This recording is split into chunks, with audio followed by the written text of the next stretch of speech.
Welcome to the Cool Girls Create podcast. I'm your host, T. Westbrook, and this is where we celebrate entrepreneurship, creativity, and unstoppable women. Join me as we dive deep into inspiring stories. Let's explore the art of business and the business of art. Cool Girls Create podcast, empowering women to create, innovate, and succeed. And today I'm super excited because we're going to be talking about PR, y'all. We're going to be talking about putting yourself out there when it comes to your business, how to promote yourself, how to grow your audience and those types of things. And I'm here with none other than Monchiere of Mojo Marketing. So go ahead and tell them a little bit about yourself and let's get into it. I love it. Well, thank you for having me. Look, I'm trying to be friends with all the Gen Zers, all the young millennials. I'm an OG millennial, so I definitely trying to stay young. So thank you for having me. I am Monchiere Holmes Jones, Mojo Marketing and PR. We're based out of Nashville, Tennessee, born and raised in New Orleans, Louisiana. So we're basically serving the whole U.S. So anywhere from New Orleans to the West Coast, we're out and about working with clients. And so excited to be on the show. Yeah, welcome. Glad to have you here. Okay. Right. So let's talk about PR. Why PR? Why are you in this industry? So I learned early on, I'm talking about like 14 years old, that I was a talker, right? So I knew that I love to talk. I love to engage with people, extrovert, and then an introvert at times, but extrovert for sure. And so early on, I'm talking about 14, I went to my mom and was like, hey, I want to be a news anchor. And my mom was like, oh, okay, great mother.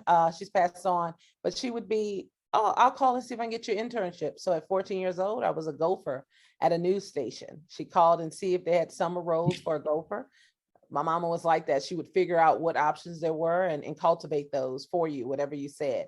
And as such, that started me on the track of understanding. Got to college at Xavier University and knew I was going to get into PR, but also still wanted that anchor role.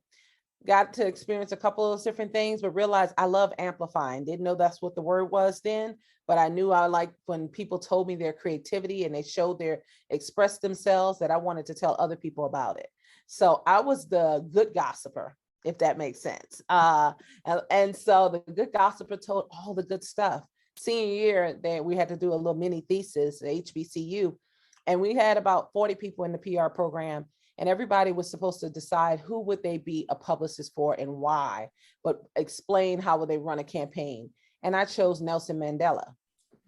And it was all she wrote. I remember being talked to by professors, and I had a great college career where I interned at multiple agencies, was the first Black at many in New Orleans. And I remember one of my colleagues, who's an infamous news anchor right now with CNN, came up, and he's a good friend, and he said, "Dang, that's dope. Nelson Mandela, I wouldn't even thought of that." And then he said, why? And he said, why you chose that and not Beyonce? I said, because he's changing the world. I want to amplify voices of people who's changing the world, right?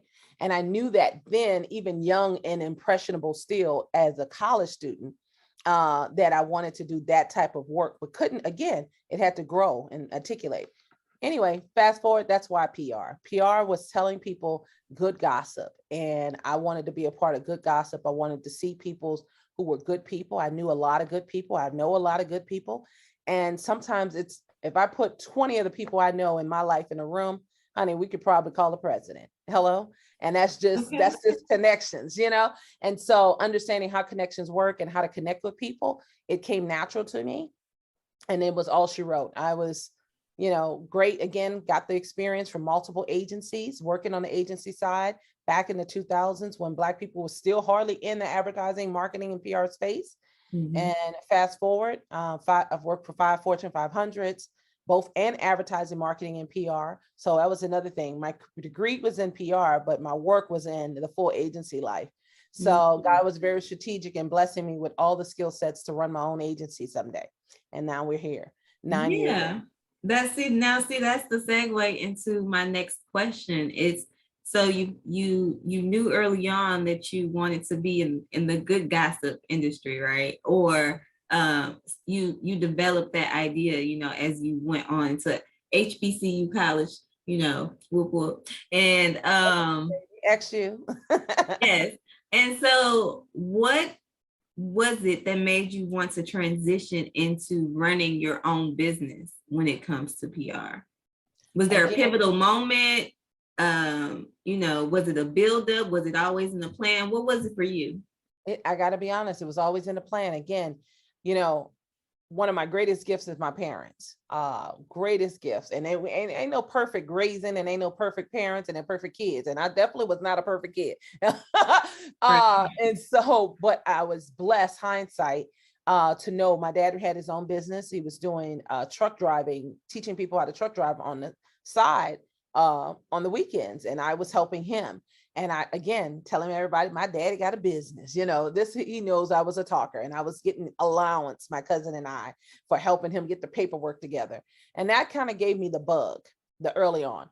I got jobs at 14 years old, not just to go for a job. I came with another job. I was like, I want to work. And, I mean, seriously, I wasn't, we were not well off, but we were not poor. And so with that, also wanting a job, hindsight, it's kind of like, it was God putting it in me for real, because my parents were not saying, go get a job. They was just looking at me like, what you talking about? You want a job?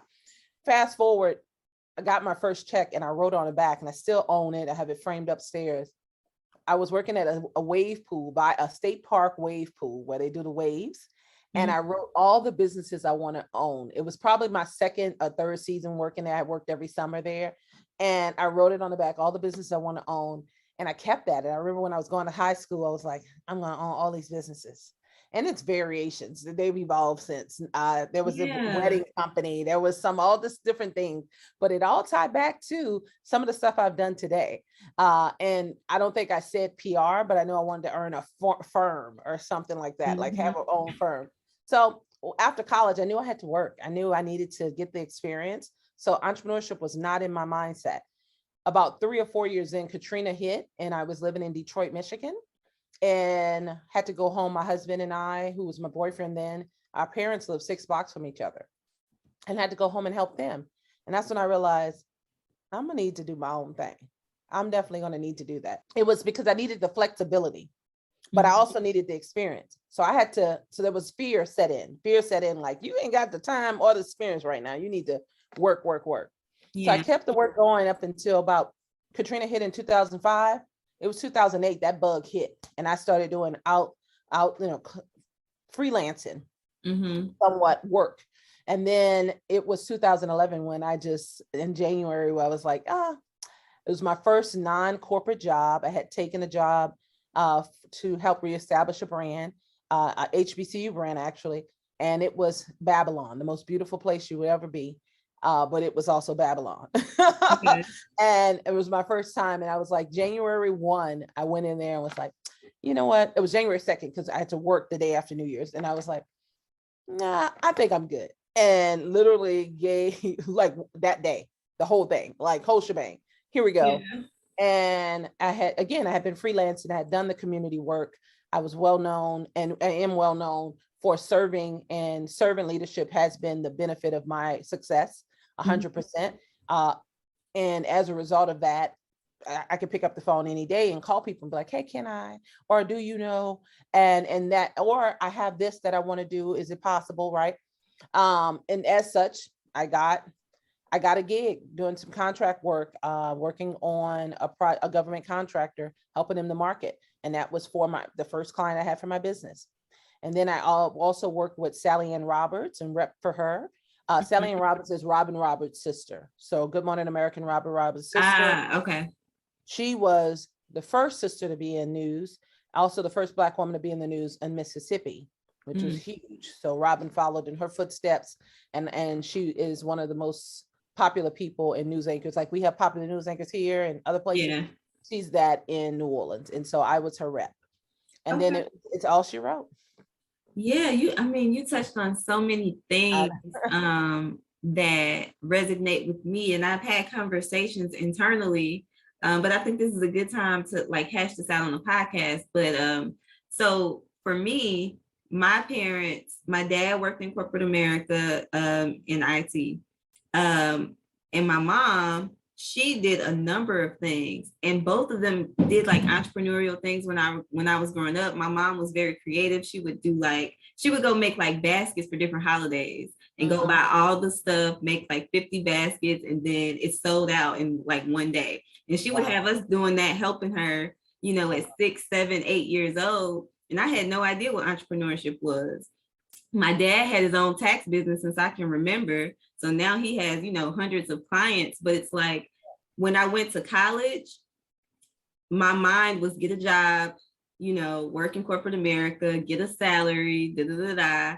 And it wasn't the pivotal moment for me into transitioning into full-time entrepreneurship was that I was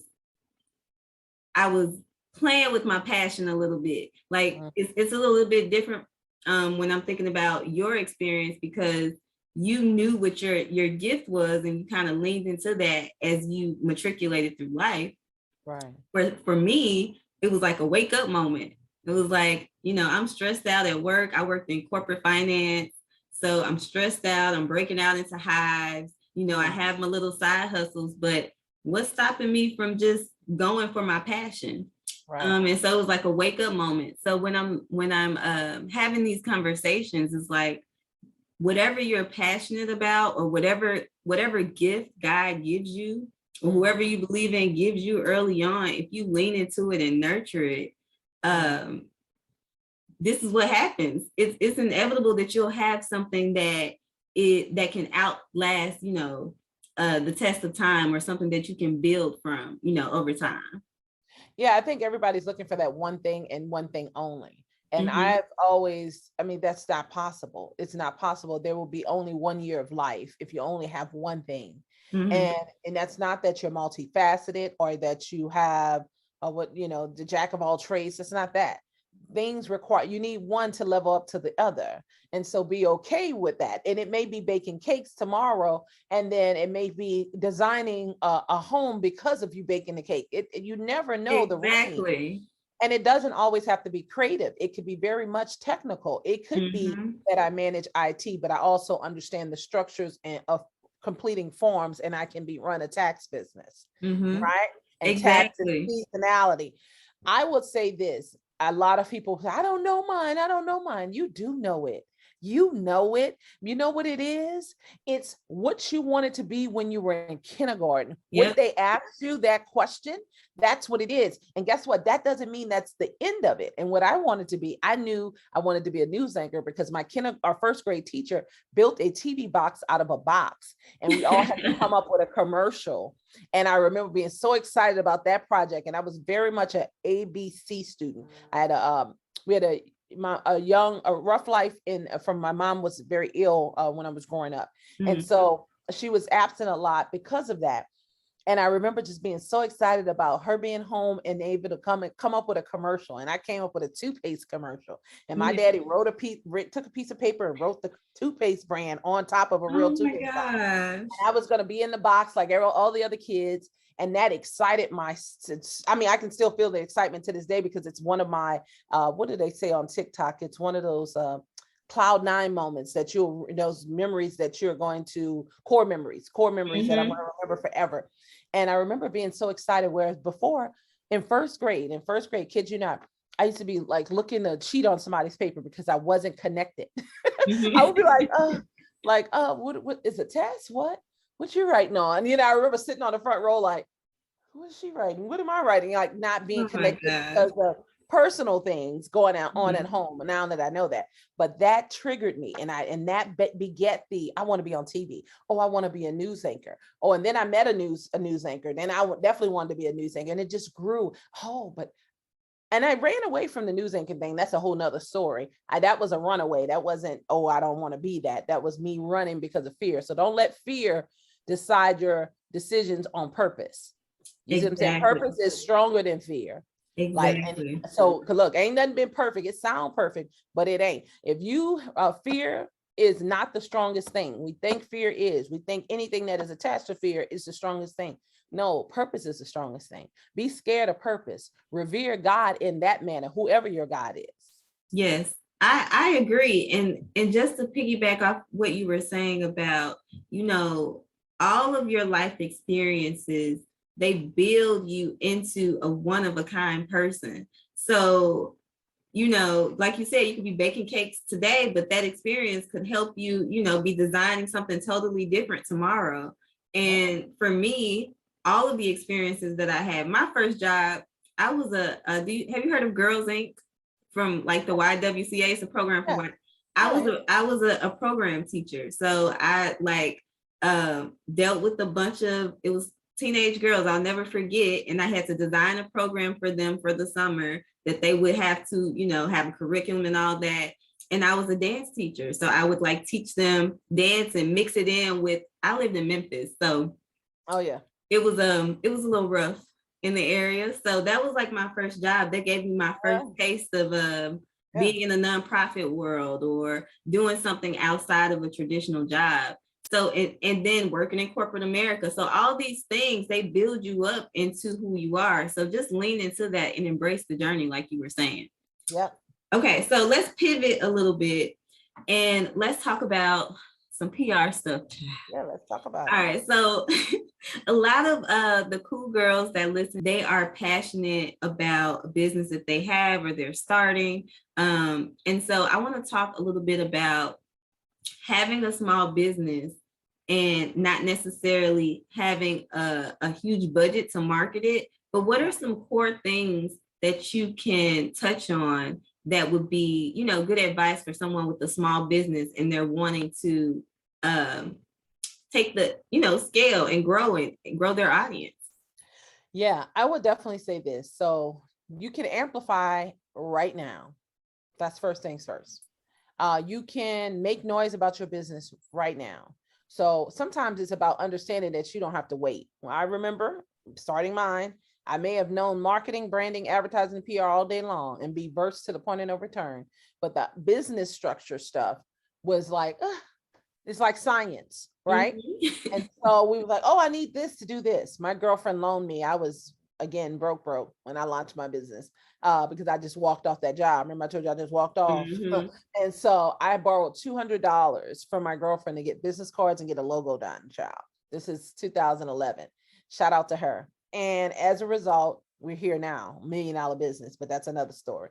But as we get to that, I realized that I could have amplified in other ways at that moment versus just, I can't do anything till I have a business card. Yeah, you need a business card. You do need to be, at that time, you needed some legitimacy so people can feel like there's a tangibleness, right? Mm-hmm. This new age that we're living in, baby, pick up the phone. Stop, don't wait on that email. Don't DM, watch DMs, because not a lot of people like a DM about any type of amplification. But mm-hmm. Here's the trick of the trade. Look at your community. I'm not talking about your neighborhood. I'm talking about whatever your community is, and find out who needs to be amplified. I moved to Nashville, Tennessee in 2013. Yeah. Moved to Nashville, Tennessee, and didn't know anyone. Knew a girl from high school who I hadn't seen since high school. Mm-hmm. I figured, let me start following people who I see got good things going on, good things, because I like good gossip. And guess what I'm going to do? I'm a good gossip about them. Hashtag sharing everybody's stuff. Well, my followers built up because that's all I did was share other people's events, other people's projects, other people's fundraising, other people's white, black, and green, other things. And of course I networked. I uptick myself to networking there, but I shared, because guess what? While you're sharing them, that doesn't mean they automatically need to share you, but you amplify your voice as someone in your business. So if you are a person who sews and you want to, shout out stylish people, I love that top. Go on their posts every day. Go on 20 people posts every morning. Tell them you love their top. That's the small game, right? On the big game, if you're moving ahead, you're making a little bit of money in your business and you're trying to amplify, listen, if you can't tell your story to everybody in every way, then you're not clear on your business.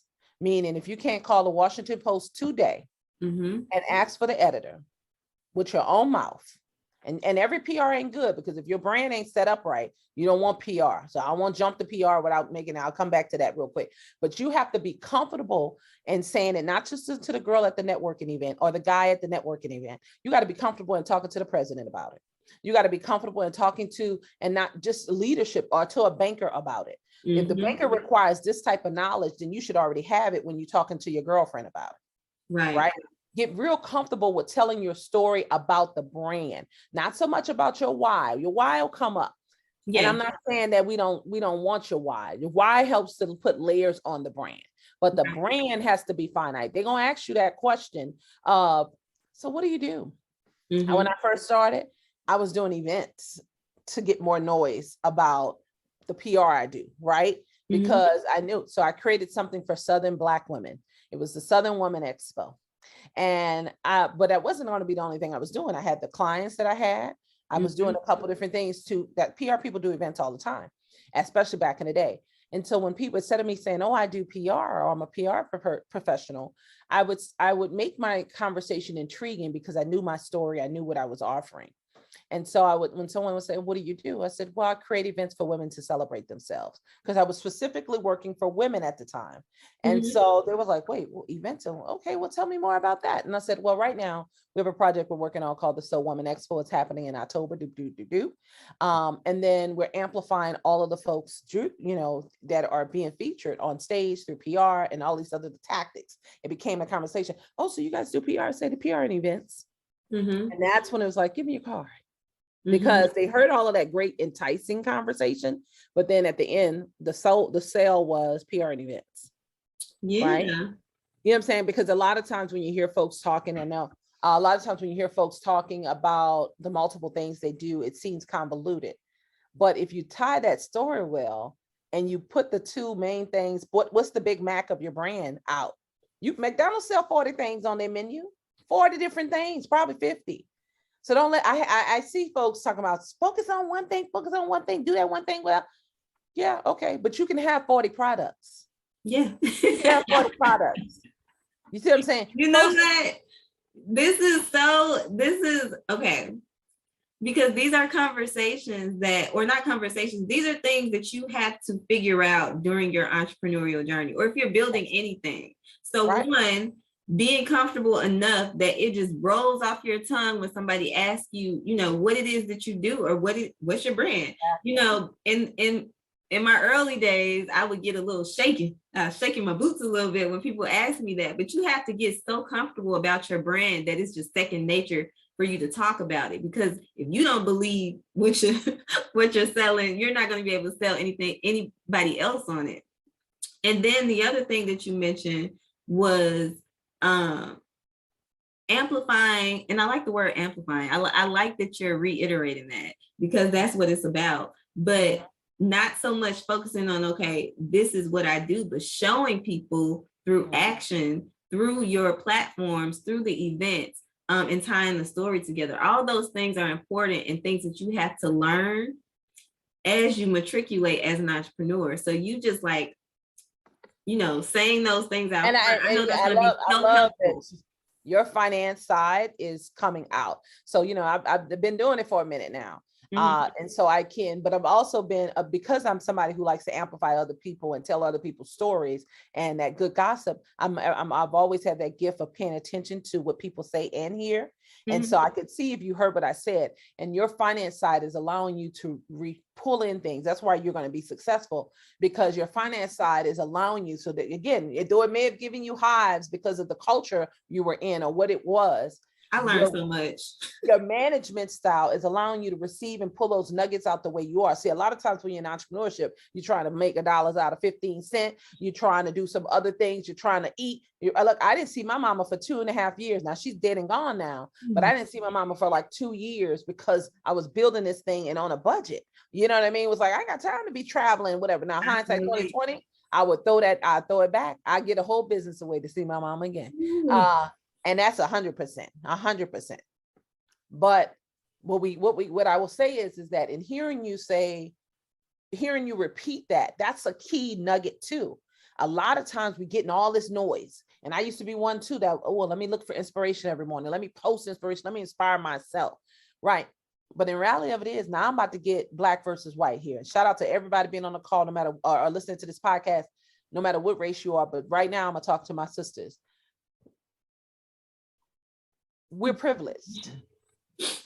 I know. I had to catch myself. I was gone. I feel you. I was gone.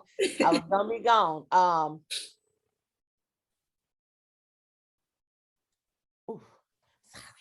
No, because I can relate, because I did the same thing. And like, my mom is still here, and we have these conversations where she's like, I want to see my daughters, you know, why are y'all not around? And when you're young and you're getting it, you're just like, I gotta focus. And so many things can pass you. My siblings growing up, you know, and it's just like, you just have to keep things in perspective too. So that's why it's touching me. Listen, hindsight, I have two friends. One who was having some issues, you know, relationship issues with her mom. And after my mom died, I was just like, let me just tell you something right now. Don't be me. I said, mad day came multiple times, me and my mama. We did not see eye to eye all the time. I said, but I promise you, I'm saving you from feeling like this. You know what I'm saying? And then running a business in grief, listen, whenever I get out of it, because I'm not out of it yet, obviously, right? And it's been 3 years. Whenever you run a business in grief, honey, everything changed. So all that you want to do, it ain't gonna be the same. It ain't gonna be the same anyway. So what I will say is love your minutes, which is my life mantra. And I know we jump, but love your minutes. Let me tell you something. When I started this entrepreneur journey, what got me through was God. You were having highs at the job. I was hyperventilating because I only had $80,000 in a pension, and that was supposed to make me last and build a business, right? And that $200 I borrowed from a friend came before I could get the 80 out of the account. Whoop, the whole storyline, right? And I remember having didn't know what anxiety, because I'm a little country girl, so I didn't know what anxiety attacks was. Me either. At 1 o'clock every day, I would go walking with my friends in the morning. So I was trying to work out. I would have a couple meetings, meet with some people in the morning. I was setting up my day. And by lunchtime, I was supposed to work on who I had worked for, if I had any, and then try to get new business. So it was random. I really didn't know how the business developed. I wasn't, maybe I just wasn't putting it together. And I would be anxious and feel like my chest is getting tight. And it was happening often, but this one day it was super tight. So much so I'm in a coffee shop and I'm saying it on the phone to my dad. And he was like, well, maybe you're working out too much. I was like, I was just walking though. That was this morning. And da-da-da-da-da. And then the coffee guy at the coffee shop that I sat at every day said, I should probably call an ambulance. And I was like, he said, because you're looking flushed. I was like, oh, Black people don't look flushed. What are you talking about? This man called the ambulance because I was really like now tearing up talking to my dad, and was like, I think I'm doing the breathing wrong, right? He called the ambulance. I was like, oh God, I don't have any money for them. Like I still have to survive off of the meetings anyway. So I'm sitting on the truck. They're checking me out, and everything was normal. And he's like, you're probably having an anxiety attack. And it was a brother who said it. And I looked at him like, boy, ain't nobody got no anxiety. There ain't nothing wrong with me. There's nothing wrong with me. What is wrong with you saying that? And then I paused, and then he did the pressure. I mean, I sat out there for like 45 minutes on the back of that truck and let them do all kind of stuff. And I was fine. He was like, you're not dehydrated. You're not this. And I was like, and so he was like, you just need to do some breathing exercise. Well, honey, I was fine. I slept well that night. I called the fam, told them what happened, all this other stuff. I slept well at night. The next morning, I came to grips that I am having anxiety attacks, like, right, Yeah. And then I think it was in that a couple of days, or if not that next day, I just was asking God to give me strength and praying to him. And the reality came is that you get to sit down and create your life, girl. And you up here worried. Worried. You worried. Who are you? You out here sitting down, breathing, eat every day, drive where you want, don't go nowhere, not obligated to no time. And you are worried. Yeah, you're not financially as focused as you were before, but you worried. No, you need to love your minutes. And it was all she wrote. And after that, I mean, every day, there's to the point where my sister's passwords are love your minutes. I have girlfriends I haven't talked to in forever. They post it every day. Literally, I use that hashtag and have been using it for so long. I got it trademarked recently. And it's the thing that has gotten me. So every time I'm, all over the place, because it happens. Business, just because you're making money don't make it do this is a life. It's gonna be you choosing that. You choosing, but also what I was saying about Black girls is that we are privileged, and not in all the ways that I want to debate. Not that we're privileged in the fact that we're very creative. And I think we make it harder on ourselves sometimes. And I'm speaking for myself, and not being smarter. We want to win and control it and be successful. So we immediately think we're supposed to take all the muck that come with it. No, we're privileged. We don't have to take anything, right? So let's operate in a manner that it's easy. See, I didn't do that. I made it harder on myself than this buildup. Same. You know what I'm saying? Same. So the question becomes now at the stage that we are in business, is it easy for you to work on this account? Oh, it's not. Okay. So are I've had bad clients, good clients. I've had clients I knew was going to be trouble and I still took them, all of that. Right. But now, if you know that, do better. You know better, do better. So look for the easy route. Yes, because you're not obligated to amplify, grow anybody else other than your craft. So on your gift and your purpose. So if you're trying to build your business and you get to a project that looks like it's going to be hard and it's going to make it harder for your business long game, then that's not the project you want. Yeah. Or it's not the time right now. And because as you go to amplify, that's going to stress your amplification out. Because if there's and that's another thing, if there's no opportunity for you to amplify your brand in anything that you're doing, if that's the product promotion or the product or the labeling, if you don't feel like it's going to truly amplify your brand, where somebody's going to say, oh, I want to go with that company that has the logo with the blue ink on it.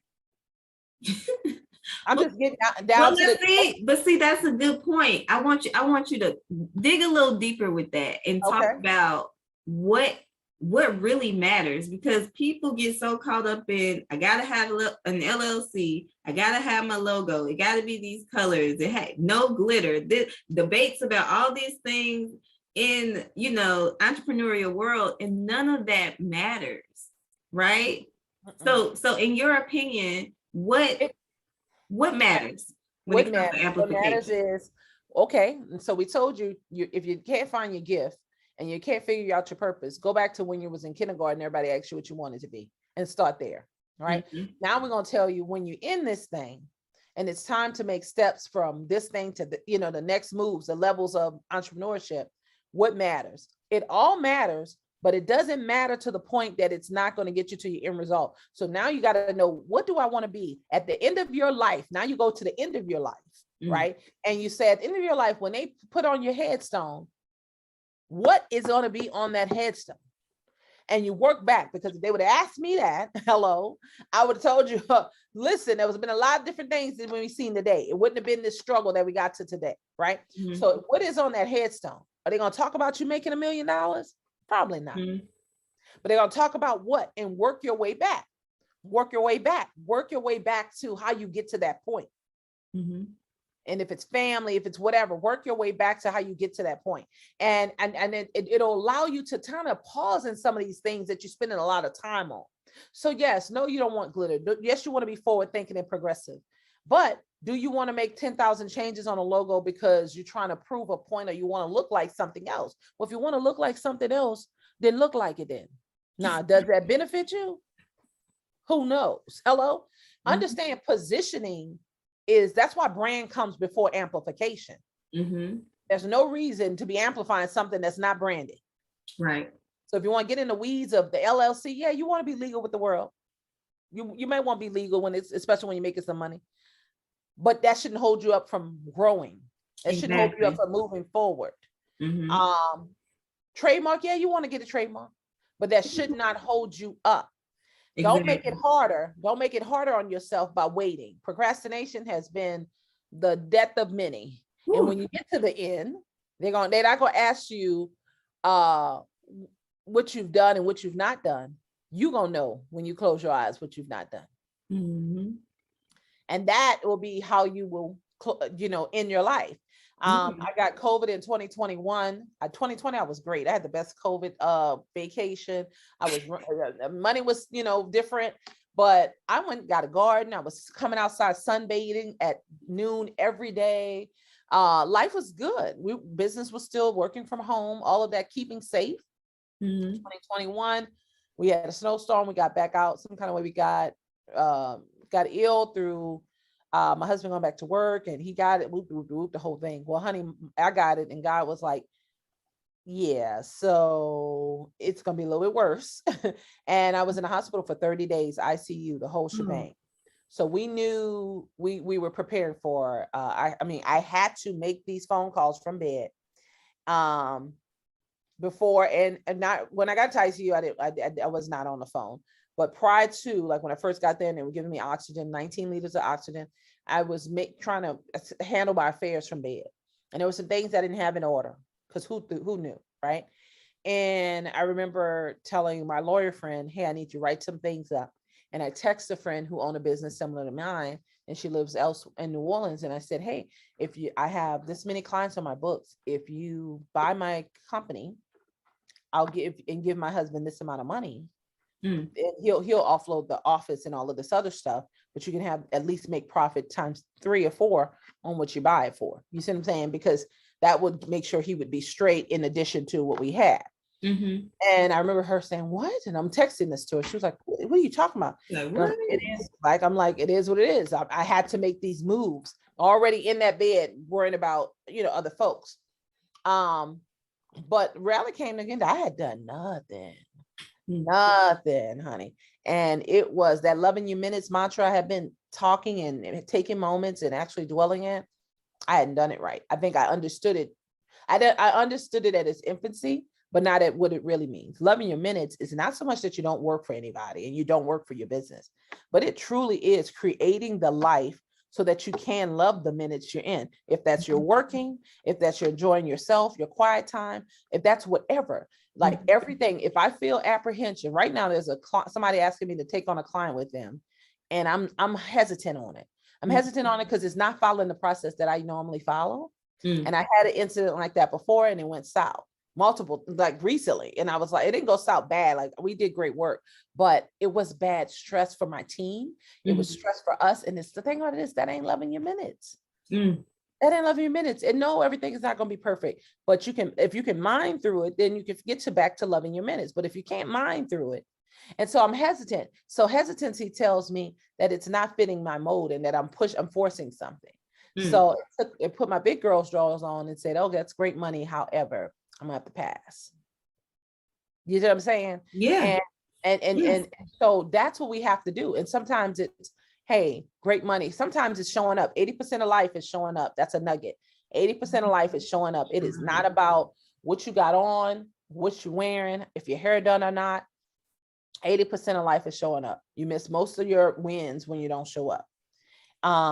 Keep that in mind. It's not about being a networking queen. It's not about taking a picture every time you're there, because I know folks like to do that. You can have more comprehensive conversations to help build your brand by being focused and off that phone. Just look, you're dropping some jewels here. The one thing I want to add to what you're saying, because it's you keep saying create the life that you want to live, which is so important, right? But the other thing is, once you're in this life, for me, this is something that I struggled with. And I don't know if I'm through it, to be honest, but I'm very hard on myself as a Black woman, right? And you touched a little bit on it, on why we take the hard route. Right. But when you're an entrepreneur, it's going to be high times and low times. And what I take from what you're saying about, loving your minutes is living in the moment, because a lot of times I'm thinking about the next success, the next thing that I need to handle to get to the next level, to get to the end goal. And what happens is you're missing all of the moments in your life that are going to be special. They're never going to be here again. Right. And a lot of times as entrepreneurs, we're on this track. It's not, I don't think people fall into the competitive mindset but with social media, and again, I'm speaking for myself. I'm very hard on myself and where I think I should be in life compared to, everybody else, or just the goals that I have for myself. Sometimes I'm sitting here like, okay, but this isn't enough. Or, well, you know what I'm saying? let me give you this. People be saying tomorrow's not promised. Baby, the next minute's not promised. Right. So you can't be hard on yourself about where you should be if you ain't been grateful for what you got today. And in that present, like this moment is a thing. I'm happy that I get to sit here in front of my plants in my living room, out, not stressed in the office, being distracted by staff or anything happening, and have this conversation very openly with you, versus having to have it distracting. Because again, I think words are important. Words you say and words you write are important. And so those things become finite. That's why you got to watch what you say and and people don't write. That's why you don't be posting everything on social. Right. Every story ain't got to be told. And so knowing those things, that words are important, you want to say them right and be authentic to your spirit at any given moment. And loving your minutes, it seemed like a daunting task these last 10 years. It really did. It was like, okay, how can I love my minutes? I've definitely had some lows where I was just, oh my God, this is so bad. I mean, I've had those moments and where I didn't check myself and say, love your minutes. But post-COVID, post-2021, shout out to God, shout out to everything I got going on in me right now, that I'm able to stay focused on that. You see what I'm saying? Yeah. I don't know. It ain't nothing external to myself, only in me, that my right mind says, you got this. Because Mojo, I love it. Grateful that I made that dream come true. Shout out to everybody, my teachers, my professors, all these folks, because I'm a talker, so I build great relationships. You know what I mean? But and I love people too. A lot of people don't have that full thing. But I love people. So I love good energy folks. And so all of these attractors have blessed my life. But at the end of the god doggone day, now that I've known what that looks like, if Mojo doesn't happen tomorrow and I'm writing books tomorrow or being a professor somewhere tomorrow, I've done a damn thing. And thank you to God. Yes. That's so great. Okay, so we're gonna this is a good way to transition into my last question, and we're gonna get up out of here because I know we both got stuff to do, but this is what we need to be doing. I went to the moment, honey. I was like, I know I should have had napkins up here playing around. Oh my gosh. So let's talk about some of the bad stuff that comes or in general, when you have a business or a brand, there might be angry customers. There might be, we see stuff on the Shade Room all the time, people going back and forth, whether they're a celebrity or influencer, whatever. What do you think the proper way is to handle negative fallout about your brand, whether it be an angry customer trying to put you on blast or, a competitor, having a back and forth on social media, whatever it is. So this is what it is. You want to amplify. There's always an amplify. So tip number one, there's always a way to amplify. Always a way to amplify. And I'm not sure where my background came off. Sorry about that. Doing weird stuff over here on my computer. That there's always a way to amplify. That could be picking up the phone. I used to do sales calls at 3 or 4 o'clock and just call people I know and say, hey, just wondering if you know anybody who needs amplification. Or I didn't use the word amplification, needs PR marketing. This is my early days, right? But then I always protected my brand. So what I did today by deciding not to take on that client was protecting the brand. I have found great success in not putting Mojo everywhere and not being in certain positions or taking certain opportunities because that's not going to be a good look for the brand. You got to work. I mean, if you got to interview somebody, just like you would go to a job and they would interview you and you would interview them. When you start taking on that money, you got to interview them and interview you to see if you're going to get the end. If you're at the end of the day, and you can't always call it, the amplification is going to be good for your business. I don't take on clients that I know I can't do. Yeah, I don't take on clients that I know I cannot do. And I also don't take on anything that's not going to be a win for them and me. So I can make anybody win tomorrow. I can sit down and say in the next 24 hours, I'm going to pitch like crazy. And I'm going to call all my low hanging fruit and get you in 20 pages. Boom. and these can be national media, and I can do it and have done it, right? But the budget may not match that. So I'm not giving away essence because you pay me $1,000. I'm just not, right? And that's just in where I'm at in my piece, right?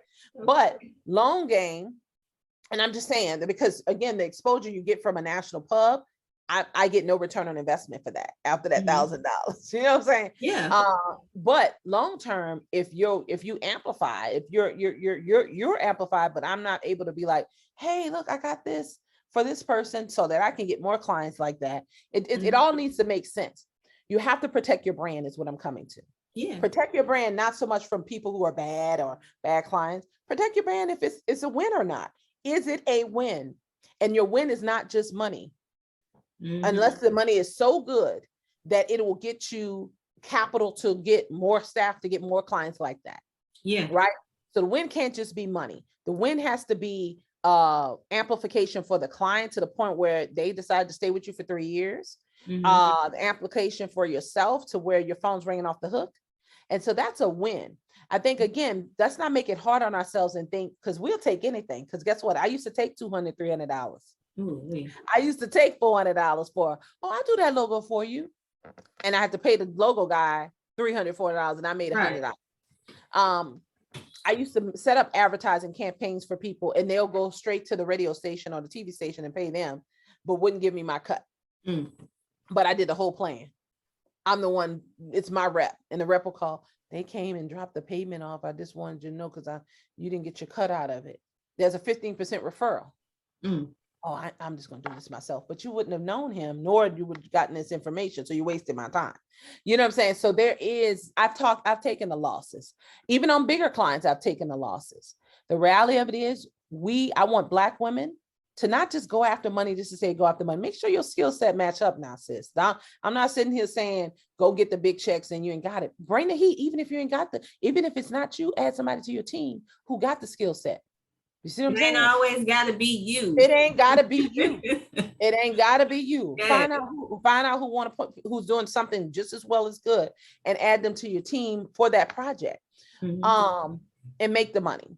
But protecting the brand is how you get away from these issues.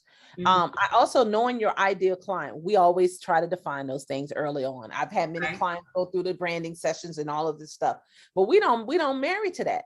So you got to look at it like you marrying to your man. Your client just like you want a man who this and this and this, but sometimes you settle. Do you really? Do you really settle? You know what I'm saying? So my point is, do you really settle with something that you don't want? If you want them tall, dark, and lovely, do you really get them short, fat, and red? Now, nothing wrong with fat people. Shout out to us fluffy folks. But the point about it is, do you really go complete opposite? Maybe if something's good on a project, but you usually don't. Keep your ideal client in mind the way you would keep your man or your mate in mind, not just your man, your mate in mind. So that's something I feel like we lose, and thus we don't protect the brand. Protecting the brand is making sure it's the ideal client that you dreamed about at all times, or they're working towards it. Making sure there's a financial win. Making sure that you're winning on an amplification as well as them. And you may not even be in the amplification business. It may just be they ordered a catering food for me last minute, but that's my people because they always give me other clients. So I'm gonna go ahead and do that.